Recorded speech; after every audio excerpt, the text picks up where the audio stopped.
Shopkeeper buys a number of books for rupees 1200. If he bought 10 more books for the same amount, each book would have cost him rupees 20 less. How many books did he buy? Okay, so हमको पूछा है how many books did he buy, तो हम क्या करेंगे, assume कर दे let he bought x number of books.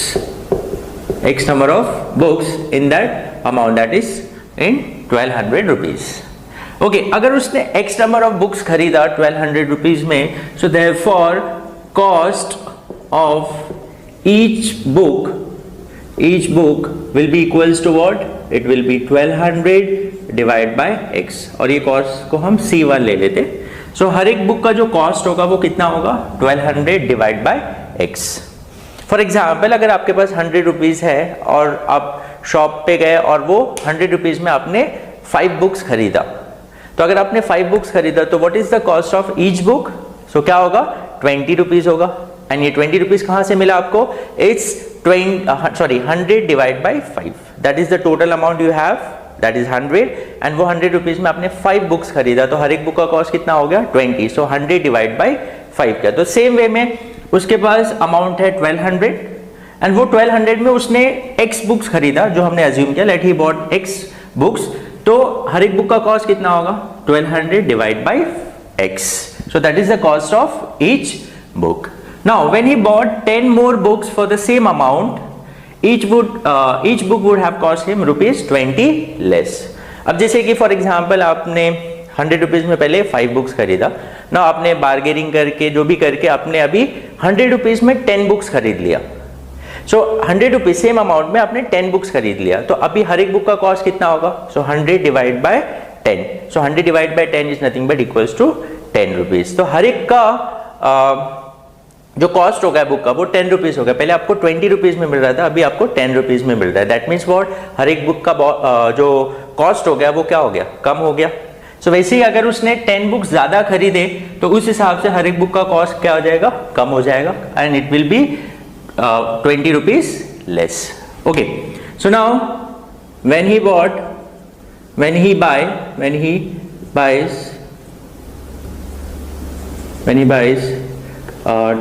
10 books more. So now number of books कितना हो जाएगा? Number of books will be equals to x plus 10. पहले वो x बुक्स खरीद रहा था, अभी कितना हो जाएगा? x plus 10. So therefore cost of each book will be equals to, इसको हम C2 ले लेते हैं. C2 will be what? Equals to rupees 1200. तो सेम अमाउंट में वो खरीद रहा है और अभी एंड डिवाइड बाय कितने नंबर ऑफ बुक्स वो खरीद रहा है, तो अभी कितना हो गया? x plus 10. So this is the cost of each book when he bought 10 more books in the same amount. So 1200 divided by x plus 10. So this is the cost of each book. Now as per the given condition, अब क्या बोला है? when he bought 10 more books the cost of each book is 20 less. So that means what? C1 minus C2 will be equals to 20. क्योंकि पहले जब वो X books खरीद रहा था तभी उसका कॉस्ट ये था, और अभी 10 बुक्स ज़्यादा खरीदा, तो अभी हमने देखा कि अगर आप ज़्यादा बुक खरीदोगे सेम अमाउंट में तो कॉस्ट क्या हो जाएगा? कम हो जाएगा. तो अब कितना कम हुआ? हमको दिया है 20. दैट मीन्स पहले का जो कॉस्ट था हर एक बुक का कॉस्ट वो ज़्यादा था, और अभी जब उसने 10 ज़्यादा खरीदा तो हर एक बुक का कॉस्ट कम हो गया. So greater minus smaller, that is C1 minus C2 will be equals to 20. Now what is C1? 1200 divided by x minus 1200 divided by x plus 10 is equals to 20. Now numerator दोनों का same है, so we'll take 1200 common. So क्या बचेगा? 1 upon x minus 1 upon x plus 10 is equals to 20. Now यहाँ पर हम cross multiply करते, so it will be 1200 bracket यहाँ हो जाएगा x plus 10 minus 1 into x divide by x bracket x plus 10 equals to 20.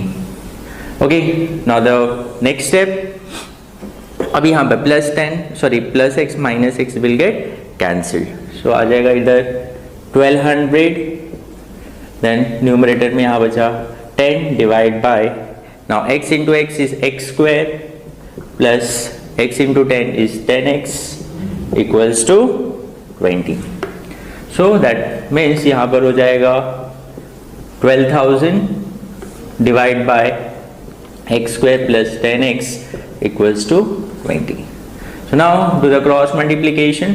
So इसको हम यहाँ लेके आते हैं और यहाँ शिफ्ट करें. So it is 12,000 divided by 20 equals to x square plus 10x. Now 0 0 get cancelled. 2 into 1 2, 2 6 is 12 and 0. So it will be 600 equals to x square plus 10x. ना इसको हम प्रॉपर क्वाड्रेटिक इक्वेशन फॉर्म में लिखते हैं, तो x square plus 10x, अगर मैं 600 को वहाँ ट्रांसपोज करता हूँ तो माइनस 600 हो जाएगा, तो ओवरऑल मैं इसको लिख सकता हूँ x square plus 10x minus 600 equals to 0. Now अभी हम ये जो क्वाड्रेटिक इक्वेशन है इसको हम 3 मेथड से सॉल्व कर सकते हैं. ऑलरेडी इसके ऊपर हमने वीडियोस बनाए हुए हैं, that is factorization method, completing square method and formula method.